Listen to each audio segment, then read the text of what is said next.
समय में बैठे जब चुनाव का डंका बज चुका है। डंका कब बजता है? लोकसभा का चुनाव 1 साल के बाद निर्धारित है।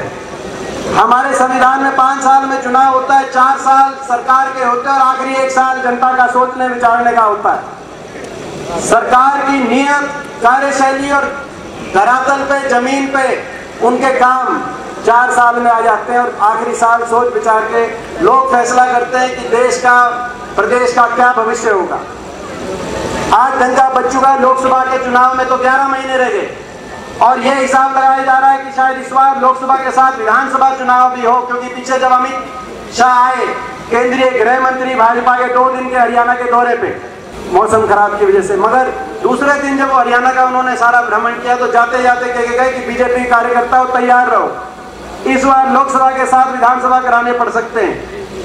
इसका अर्थ यह है कि वो समझ गए कि ये जो भाजपा की सरकार है, हरियाणा में खट्टर सरकार, इसके पंजे उखड़ चुके हैं और जो विधायक इस सरकार में हैं, बीजेपी के हो या जेजेपी के हो या निर्दलीय हो, यह किसी तरीके से लोकसभा तक तो डट जाएंगे, मगर लोकसभा चुनाव के बाद इनको डांटना मुश्किल हो जाएगा। तो बोला लोकसभा के साथ कह के गए।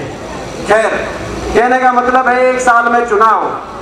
आज 9 साल की इस खट्टर सरकार के बाद उस हरियाणा पे और उस हरियाणा के विकास के सफर पे ग्रहण लग गया। विकास की पटरी से उतर गए, 19वें नंबर पे पहुंच गए विकास दर में। नंबर 1 पे अगर आज हरियाणा पहुंचा है देश में, तो बेरोजगारी में आज भारत सरकार के आंकड़े बताते हैं, मोदी सरकार के, कि आज हरियाणा नंबर 1 बेरोजगारी में।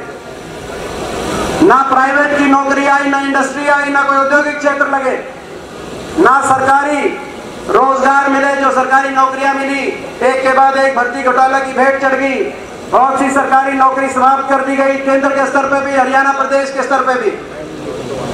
रेलवे, एयरपोर्ट, पोर्ट, हर चीज की प्राइवेटाइजेशन, बड़े उद्योगपति घरानों के हवाले कर गई देश की संपत्ति। मैं अपने नौजवान साथियों से कहना चाहता हूँ, ये खट्टर सरकार सदा के लिए नहीं है। आप विश्वास करो और धैर्य रखो, 1 साल की बात बाकी है। ऐसी सरकार, खट्टर सरकार जिसने हरियाणा का ऐसा भट्टा बिठा दिया, ये सरकार जाएगी, आपकी सरकार आएगी।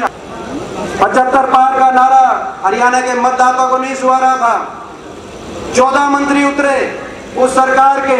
अगर 75 पार की चाह होती हरियाणा के मतदाता के दिल में, उस सरकार को दोबारा बनाना चाहते खट्टर सरकार को, तो 14 में से मात्र 2 मंत्री, मुख्यमंत्री जी और अनिल विज, वो वापस पहुंचे विधानसभा में। बाकी 12 मंत्री लोगों ने वापस नहीं पहुंचने दिए। 75 पार के नारे पे लोगों ने कहा भाई हमको 75 पार देखी जाएगी, लेकिन ये मंत्री वापस नहीं पहुंचना चाहिए। रोहतक से मनीष ग्रोवर आ रहे।